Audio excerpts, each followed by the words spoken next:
القلب إيمانا ويبقى العقل حيرانا يقول بسم الله الرحمن الرحيم وَلَنَبْلُوَنَّكُمْ بِشَيْءٍ مِّنَ الْخَوْفِ وَالْجُوعِ وَنَقْصٍ مِّنَ الْأَمْوَالِ وَالْأَنفُسِ وَالثَّمَرَاتِ وَبَشِّرِ الصَّابِرِينَ۔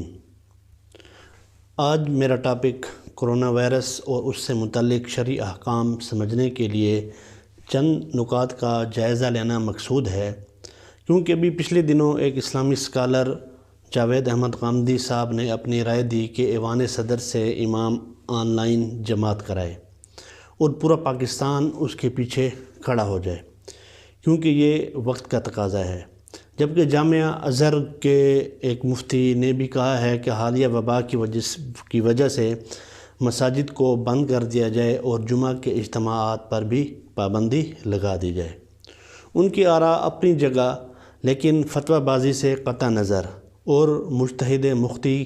کے لیے ویسے بھی ایک نیکی کے انعام کو مد نظر رکھتے ہوئے اہل حق کا موقف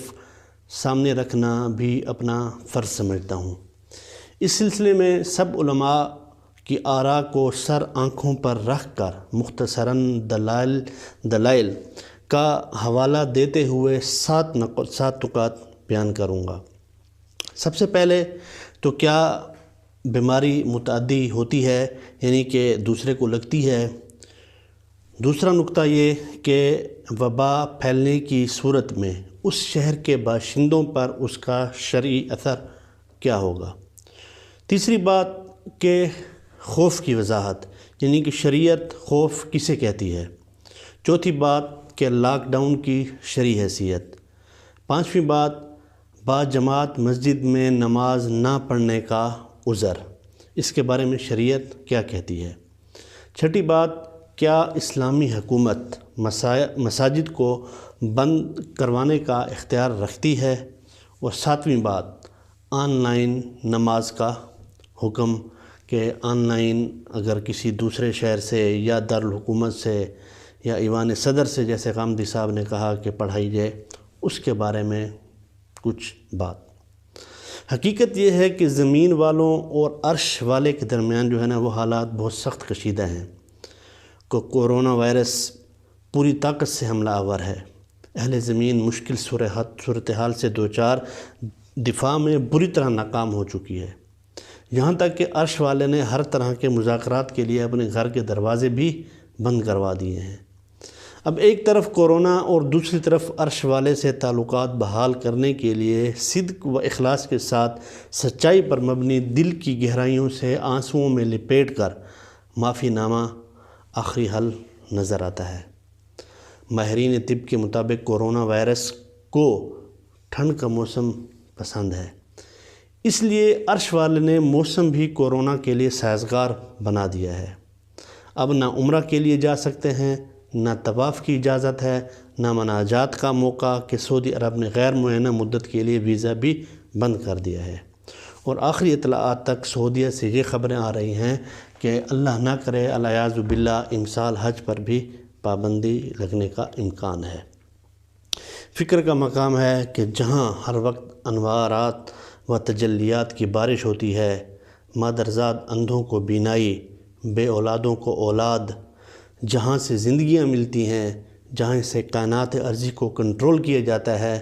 آج وہاں پر اس خوف سے کہ کہیں کورونا وبا نہ پھیل جائے طواف تک رکوا دیا گیا ہے۔ علامہ اقبال کا شعر برموقع محل ہے کہ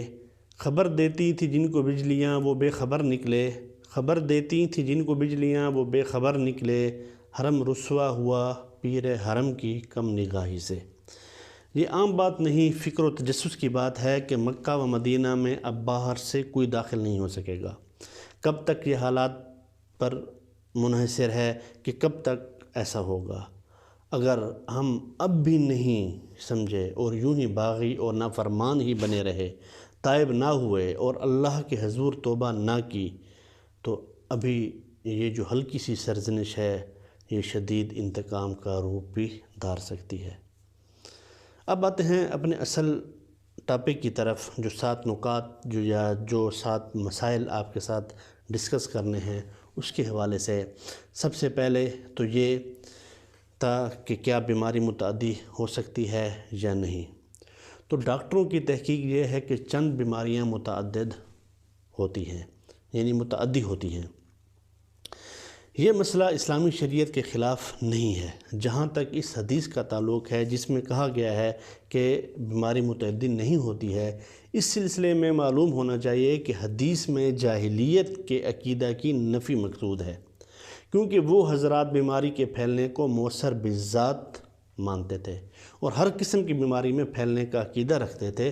اسلام نے ان کے اس عقیدہ کی نفی کی کہ بیماری متعدی ہونے میں مؤثر بالذات نہیں ہے، اور ہر بیماری کے متعدی ہونے کا عقیدہ بھی درست نہیں ہے۔ ہاں، اسباب کے درجے میں بعض بیماریاں متعدی ہو سکتی ہیں۔ اسی وجہ سے بعض روایات میں ہے کہ جیسے کہ صحیح مسلم کی حدیث نمبر 5791 میں ہے کہ بیمار اونٹ کو تندرست اونٹ کے پاس مت لے کر جاؤ۔ اسی طرح التیسیر بشرح الجامع الصغیر جلد 2 صفحہ نمبر 220 پر جذامی کے مرض سے بچنے کے لیے آپ صلی اللہ علیہ وسلم نے اس سے ایک نیزہ کے فاصلے سے بات چیت کرنے کی تاکید کی حدیث میں ہے۔ اس کا صاف مطلب ہے کہ بیماری متعدی ہو سکتی ہے، یعنی کہ دوسرے کو لگ سکتی ہے۔ اب دوسری بات کہ وبا پھیلنے کی صورت میں اس شہر کے باشندوں پر اس کا شرعی اثر کیا ہے۔ اگر کسی شہر میں کرونا وائرس یا اس جیسی کوئی بھی وبا پھیل جائے والعیاذ باللہ، تو لوگ اس مرض کا شکار ہو جائیں تو وہ شرعاً مریض ہیں۔ جو اس مرض کا شکار ہو جائیں وہ اب شرعاً مریض ہیں۔ البتہ جو یقینی طور پر شکار نہ ہوں اور نہ ہی ان کے گھر میں یا محلے میں اس قدر وبا پھیلی ہو جس سے ان کو بھی وبا میں مبتلا ہو کر ہلاک ہو جانے کا خوف ہو جائے، تو ایسے لوگ مریض نہیں ہوں گے اور نہ ہی ان کے لیے مریضوں والی بیان کردہ رخصتیں ہوں گی، بلکہ ایسے لوگ صحت مند لوگوں میں شمار ہوں گے۔ چنانچہ معلوم ہوا کہ جس شہر میں کرونا وائرس پھیلا ہی نہ ہو تو ایسے شہر کے لوگ بھی صحت مند ہیں، مریض نہیں ہیں۔ اچھا، اب تیسری بات خوف کی وضاحت کہ شریعت خوف کس کو کہتی ہے۔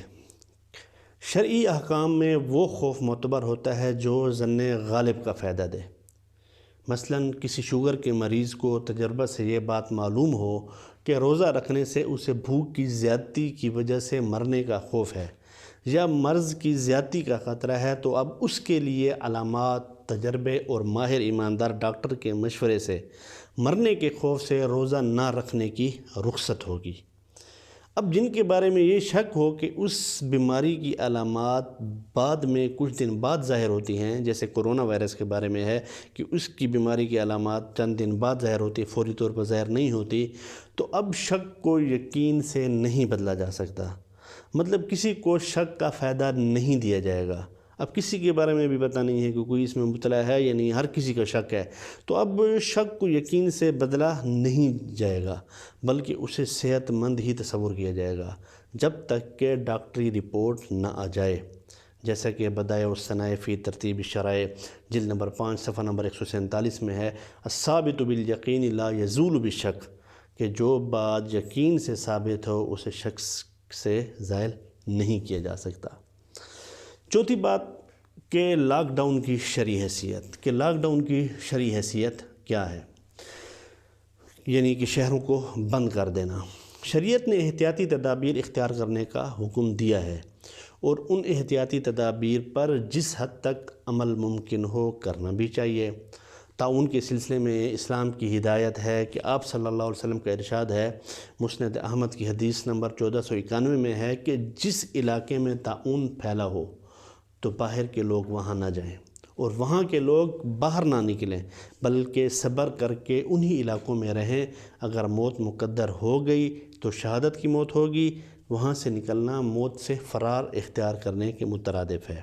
جبکہ اگر اس کی موت کا وقت آ گیا ہو تو وہ موت سے بھاگ نہیں سکتا۔ قرآن نے واضح طور پر کہہ دیا ہے، اینما تکونوا یدرککم الموت ولو کنتم فی بروج مشیدہ، کہ تم جہاں کہیں بھی رہو موت تم کو آ کر پکڑے گی، اگرچہ تم مضبوط قلعوں میں بھی بند ہو جاؤ۔ اور دوسرے لوگوں کو وہاں جانے سے اس لیے منع کیا کہ اپنے آپ کو ہلاکت میں مت ڈالو، اور جہاں وبائی امراض پھیلے ہیں وہاں جانا گویا کہ اپنے آپ کو ہلاکت کے قریب کرنا ہے۔ اس نقطہ نظر سے بھی معلوم ہوتا ہے کہ وبائی امراض متعدی ہوتے ہیں، اسی وجہ سے وبائی امراض کے پھیلے ہوئے علاقوں میں جانے سے منع کیا گیا ہے۔ آج جو بہت سے ملکوں میں لاک ڈاؤن کیا گیا ہے یا لاک ڈاؤن کی صورتحال ہے کہ کوئی دوسرے ملکوں سے نہ آئے اور اس ملک کا کوئی باہر نہ جائے، تو در حقیقت اسلام ہی کا نظریہ ہے جو اسلام نے 1400 سال پہلے لوگوں کے سامنے وبائی امراض سے نمٹنے کے لیے پیش کیا تھا۔ اگر حالات اس قدر خراب ہو جائیں اور وبائی امراض اس قدر پھیل جائے تو لاک ڈاؤن کیا جا سکتا ہے۔ یہ اسلام کی تعلیمات کے بالکل عین موافق ہے۔ پانچویں بات یہ ہے کہ با جماعت مسجد میں نماز نہ پڑھنے کا عذر۔ اس حوالے سے جو شریعت کہتی ہے وہ یہ ہے کہ مسجد میں با جماعت نماز نہ پڑھنے کا ایک عذر تو یہ بھی ہے کہ آدمی ایسی حالت میں ہو کہ جس سے انسانوں کو یا فرشتوں کو اس سے اذیت ہو، اسی وجہ سے جس نے نماز سے پہلے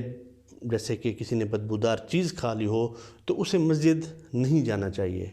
فقہائے کرام نے ایسے مریض کو بھی اس میں شمار کیا ہے جس سے لوگوں کو طبعی طور پر کراہت و نفرت ہوتی ہو، جیسے جذامی کے مرض میں مبتلا مریض سے۔ تو اس تفصیل کی روشنی میں کرونا وائرس کے مریض کو بھی مسجد میں نماز نہ پڑھنے کے سلسلے میں معذور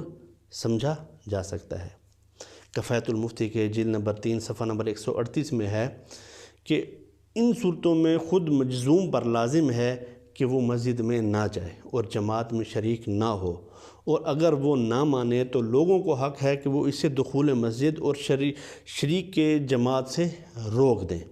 اور اس میں مسجد محلہ اور مسجد غیر محلہ کا فرق نہیں ہے، یعنی کہ اپنے محلے سے بھی روک سکتے ہیں اور غیر محلے والے سے تو بطریق اولا روک سکتے ہیں۔ اب تو محلے کی مسجد سے بھی روکا جا سکتا ہے، تو اسی طرح غیر محلہ کی مسجد سے بھی روکنا جائز ہے، اور یہ روکنا بیماری کے متعدی ہونے کے اعتقاد پر مبنی نہیں ہے، بلکہ تعدیہ کی شرعاً کوئی حقیقت نہیں ہے، بلکہ نمازیوں کی ایذا یا خوف تلویث سے مسجد یا تنجیس سے وبائے نفرت پر مبنی ہے کہ اس وجہ سے اس کو روکا جائے۔ اب جس مسجد یا محلہ میں کرونا وائرس کی وبا عام نہ ہو، اس علاقے میں کرونا وائرس کی وبا عام نہ ہو، تو کرونا وائرس کے ڈر سے جماعت کی نماز ترک کر دینا شرعی عذر نہیں ہے، بلکہ توہم پرستی ہے جو کہ ممنوع ہے۔ اور جس محلہ میں کرونا وائرس کی وبا عام ہو جائے تو اس محلہ کے لوگوں کے لیے مسجد میں نماز نہ پڑھنے کی رخصت تو ہوگی، البتہ اس محلے کے چند لوگوں کو پھر بھی مسجد میں باجماعت نمازوں کا اہتمام کرنا ہوگا، کیونکہ مسجد کو اس کے اعمال سے آباد رکھنا فرض کفایہ ہے، اور بصورت دیگر پورا محلہ گنہگار ہوگا، اور بغیر شرعی عذر کے مساجد کو بند کر دینے پر نصوص میں سخت وعید وارد ہوئی ہے، اور ان کے اس عمل کو ظلم قرار دیا گیا ہے۔ غالباً اسی وجہ سے بعد جماعت نمازیں پڑھنا اور بالخصوص جمعہ کی نماز پڑھنا یہ شعائر اسلام میں سے ہے۔ اب مذکورہ جو تفصیل بیان ہوئی ہے اس سے حقیقتاً کوئی ایک حکم نہیں لگایا جا سکتا کہ جو علاقے اس سے زیادہ متاثر ہیں وہاں کے احکام ذرا مختلف ہوں گے، اور جہاں صرف احتیاط کے تحت اس طرح کی بات کی جا رہی ہے وہاں کے احکام اس سے قدرے مختلف ہوں گے۔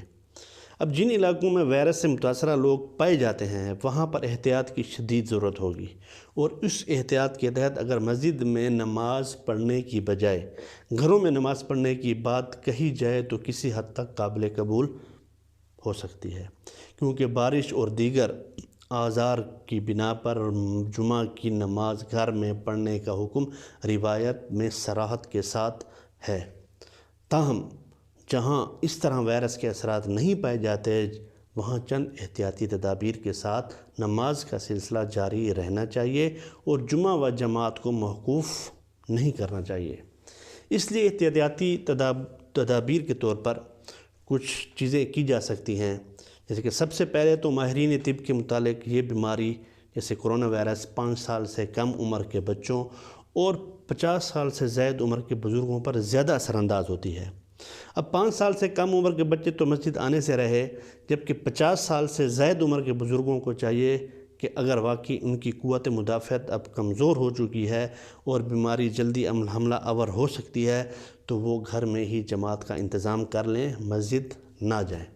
اسی طرح اگر 50 سال سے کم عمر کے نوجوان بھی اگر کسی الرجی جیسی بیماری یا ان کا قوت مدافعت کا نظام کمزور ہے تو وہ بھی ڈاکٹر کے مشورہ کے بغیر نہ نکلیں، جبکہ باقی حضرات یہ احتیاطی تدابیر اختیار کر کے اپنے آپ کو بھی اور اہل محلہ کے ساتھ شہر کو بھی محفوظ کرنے کے ساتھ ساتھ ملک کو بھی محفوظ رکھ سکتے ہیں۔ اسی طرح کچھ احتیاطی تدابیر یہ بھی ہیں کہ وضو گھر سے کر کے آنے کا اہتمام کیا جائے، ائمہ حضرات نماز مختصر کریں، خاص طور پر جمعہ کی نماز جس میں مجمع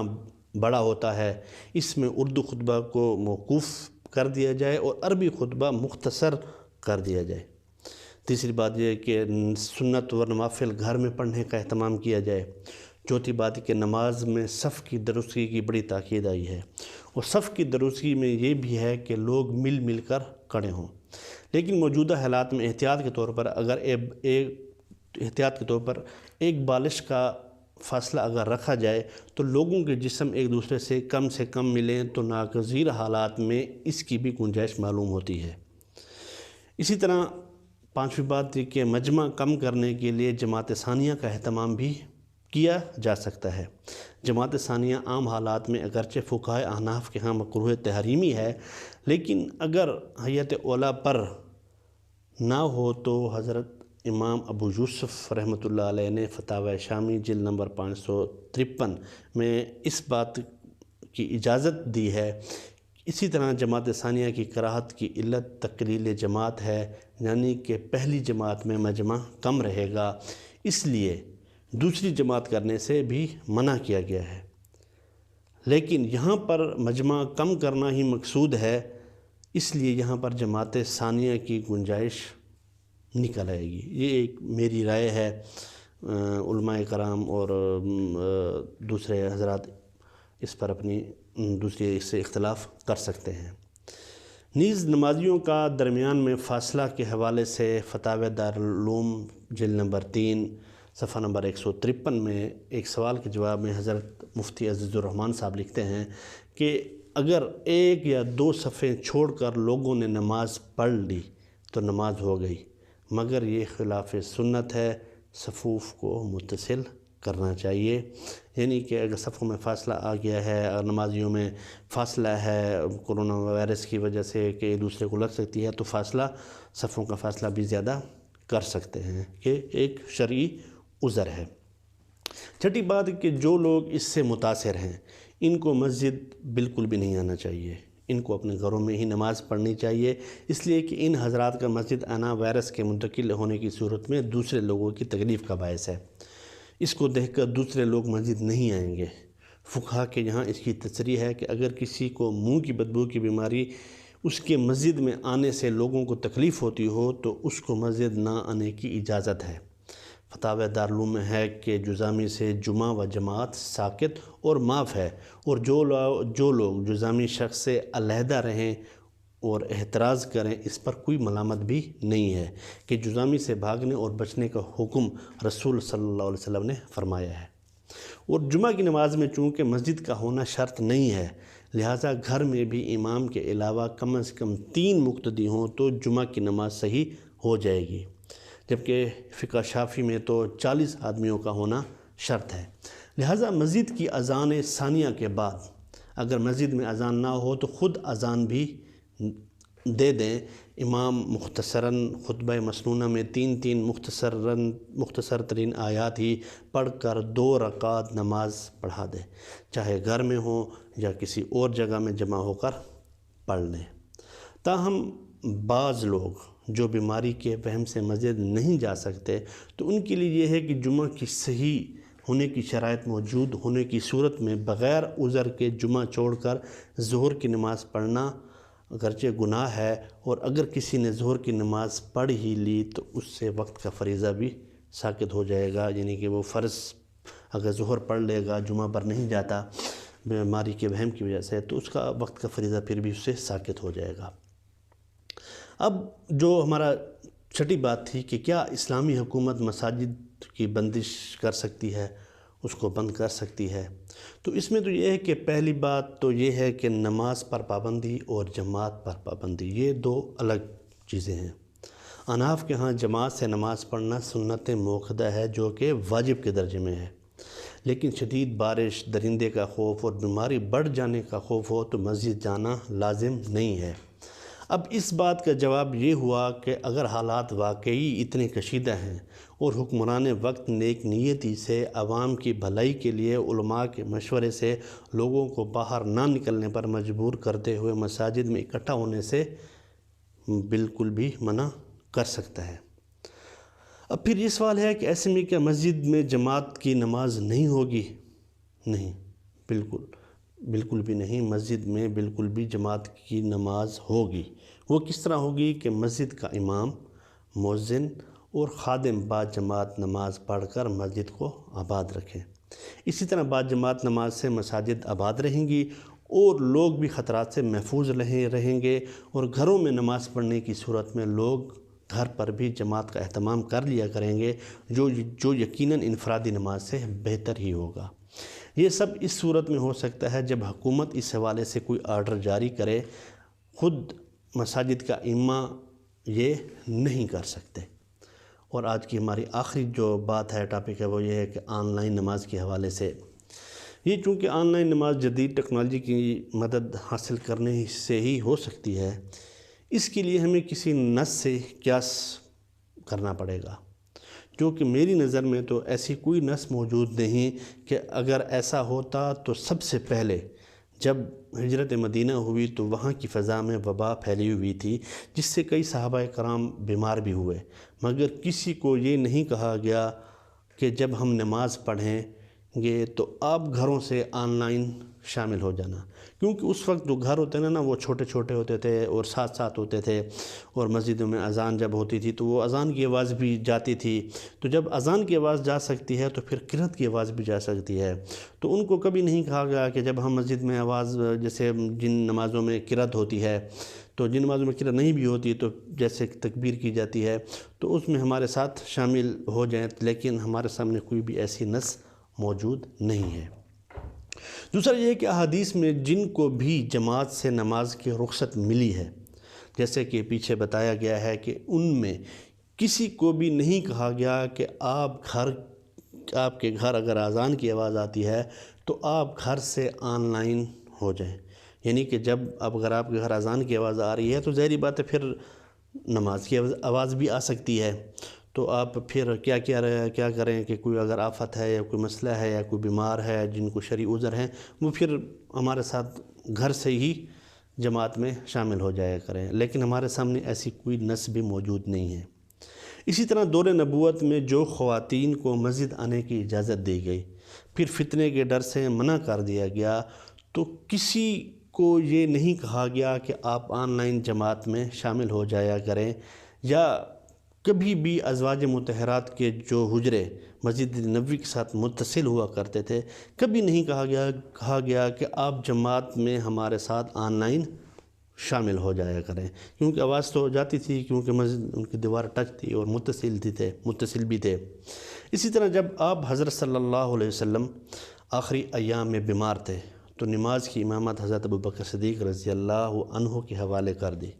مگر خود ساتھ میں متصل حجرے سے کبھی آن لائن نہیں ہوئے، حالانکہ وہ بڑے شدید بیمار بھی تھے، اس قدر شدید بیمار تھے کہ 2 صحابہ کے کاندھے کے ساتھ سہارا لے کر نماز کے لیے آتے۔ اس وقت آپ کم از کم امت کو ایک مثال دینے کے لیے کم از کم ایک دفعہ تو آن لائن ایسا کر لیتے کہ اپنے حجرے میں ہی آن لائن جماعت کے ساتھ شامل ہو جاتے، لیکن آپ صلی اللہ علیہ وسلم نے ایسا نہیں کیا۔ اس لیے علماء جماعت کے لیے الگ شرائط بتاتے ہیں کہ امام کی حیثیت کیا ہے، اس میں صفوں کی حیثیت کیا ہے، کس طرح کھڑے ہونا ہے، مقتدیوں کی حیثیت کیا ہے، ان کی ترتیب کیا ہے، فاصلہ کیا ہونا چاہیے ہے، یہ سب کتب فقہ میں اس کے بارے میں اصطلاحات اور ان کی جو پوری تفصیلات ہیں وہ بھری پڑی ہیں، جن کی تفصیل پھر انشاءاللہ کسی موقع پر بیان کی جائے گی اور اس والے سے تفصیلی بات کی جائے گی انشاءاللہ۔ مگر آن لائن نماز کا خیال کسی عاقل عالم دین کو آج تک نہیں آیا۔ اگر ایسا ہوتا تو سب سے پہلے علماء بیماروں کو کم از کم اور نہیں تو عشاء اور تراویح ٹیلی ویژن پر لائیو مکہ چینل لگا کر ان کے ساتھ شروع کروا چکے ہوتے۔ اب یہ ایک اٹل حقیقت ہے کہ جب تک تجدد پسندوں کے افکار آشکارا ہوتے رہیں گے، علماء حق قرآن و حدیث سے ان کا رد بھی کرتے رہیں گے۔ اب ہمارا پوری اس ٹاپک کا خلاصہ کلام یہ نکلا کہ کرونا وائرس ایک وبا تو ضرور ہے، جس سے لوگوں میں ایک عجیب و غریب دہشت بھی ہے اور وحشت بھی۔ اب اس کا تقاضا ہے کہ نوجوانان ملت مسجدوں کو آباد رکھ کر رب کو راضی کریں، ان سے اپنے گناہوں کی معافی طلب کر کے اس عذاب سے نجات کی دعا بھی کی جائے، نہ یہ کہ مسجد کو تالا لگا دیا جائے۔ عربوں کا عمل یا کسی علاقے کے مفتیان کرام کا عمل ہمارے لیے بالکل بھی حجت نہیں ہے۔ ہمارے لیے حجت قرآن و احادیث صحیحہ ہے۔ اسکاٹ لینڈ کے وزیر اعظم کا بیان ایک نظر سے گزرا کہ وہ کہتے ہیں کہ ہم یہ یقین دہانی کراتے ہیں کہ مساجد، چرچ اور گردوارے یہ سب بند نہیں کیے جائیں گے، اس لیے کہ جس طرح ہم ہاسپٹل بند نہیں کر سکتے جہاں لوگوں کا جسمانی علاج ہوتا ہے، اسی طرح ہم ان جگہوں کو بھی بند نہیں کر سکتے جہاں لوگوں کا روحانی علاج ہوتا ہے۔ تو اس لیے میں سمجھتا ہوں کہ اس بیان سے ہی سبق لینے کی ضرورت ہے کہ جس کو ہم ملحد اور بے دین تصور کرتے ہیں، ان کا کیا جذبہ اور نظریہ ہے، وہ کس طرح سوچتے ہیں۔ قاضی عبد الرحمن القرشی الدمشقی الشافعی اپنے زمانے 764 ہجری کے طاعون سے متعلق لکھتے ہیں کہ جب 764 ہجری میں طاعون پھیل گیا اور لوگوں کو ختم کرنے لگا تو لوگوں نے تہجد، روزے، صدقہ اور توبہ و استغفار کی کثرت شروع کر دی، اور ہم مردوں، بچوں اور عورتوں نے گھروں کو چھوڑ دیا اور مسجدوں کو لازم پکڑ لیا۔ تو اس سے ہمیں بہت فائدہ ہوا۔ کیا مسلمانوں کے پاس اس قدر بھی ایمان نہیں رہ گیا جو یہ سوچے کہ مسجد روحانی تربیت کی جگہ ہے جسے ہمیں ہر حال میں بحال رکھنا چاہیے، بشرطے کہ سابقہ جو پورا کلام، جو پوری بات میں نے بیان کی، اس پورے کلام کے مطابق جان لیوا وبا کے حالات کو مد نظر رکھا جائے اور حکومتی پالیسی کو بھی اس میں مد نظر رکھا جائے، اور حکومت جو پالیسی دے تو ہمارا یہ فریضہ بنتا ہے کہ ہم مکمل طور پر اس کو فالو کریں۔ وما علینا الا البلاغ۔ السلام علیکم۔